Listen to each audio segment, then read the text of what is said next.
ce passage pour parler d'une chose, du silence dans l'église. Bien aimé, quand on prêche dans l'église, le seul bruit, ça doit être les amens et les gloires à Dieu. Dites amen. Amen. Le seul bruit, c'est celui-là. Mais ce n'est pas que tu causes avec ta femme à l'église. Ici, ce n'est pas votre maison.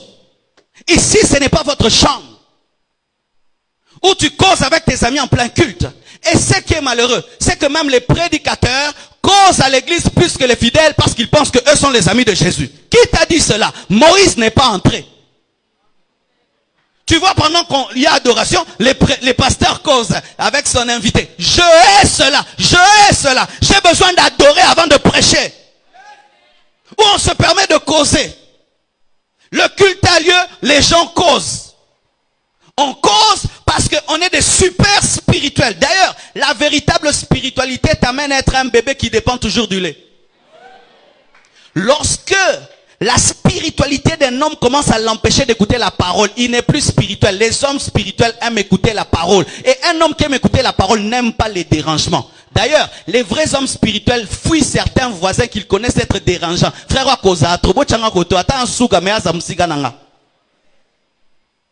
on cause en plein culte. On critique en plein culte. En plein culte, vous critiquez. Vous médisez en plein culte. Vous parlez en plein culte. Vous téléphonez. Vous écrivez des SMS et vous allez sur Facebook et dire le culte est terrible. Ah mais oui, on voit ça aujourd'hui. En plein culte, quelqu'un prend une photo du culte et puis il envoie ça à ses amis. Culte est fort. Vous pensez que Paul allait le faire? Vous pensez que Pierre allait le faire? On ne cause pas à l'église. On prie et on dit Amen. On cause dehors. On ne cause pas au téléphone. Car si vous allez dans une réunion présidentielle, est-ce que vous allez ouvrir même votre téléphone? D'ailleurs, vous le laisserez dehors. Mais c'est à l'église qu'on se permet d'appeler et de répondre. Parce qu'on a peur de rater certains appels, on laisse toujours le téléphone ouvert. Alors que c'est l'appel de Dieu qui est le plus important, car tu es dans sa présence. On a raté cop. Le silence. Jésus-Christ entre dans le temple, il prend un fouet, il chicote les gens. Et écoutez la parole dit, ma maison sera une maison de prière, mais vous, vous en faites une caverne de voleurs. Pourquoi? Parce que dans le temple, qu'est-ce qui se passait? Il y a des gens qui se faisaient de l'argent dans le temple parce qu'ils amenaient des animaux qu'ils revendaient aux gens qui veulent offrir à Dieu. Parce que il y avait une longue distance entre le lieu où tu es et le lieu du sacrifice. Alors les gens prenaient de l'argent et mettaient dans leur poche et allaient acheter le sacrifice sur place. Et eux, qu'est-ce qu'ils faisaient? Ils mettaient des mivets sur les sacrifices. Ils se faisaient du business.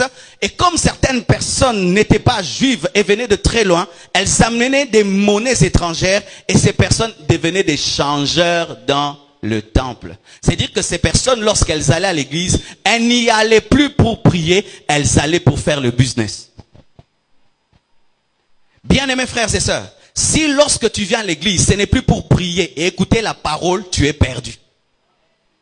Je répète, si quand tu viens à l'église, ce n'est plus pour écouter la parole et prier, tu es perdu. Si tu viens à l'église pour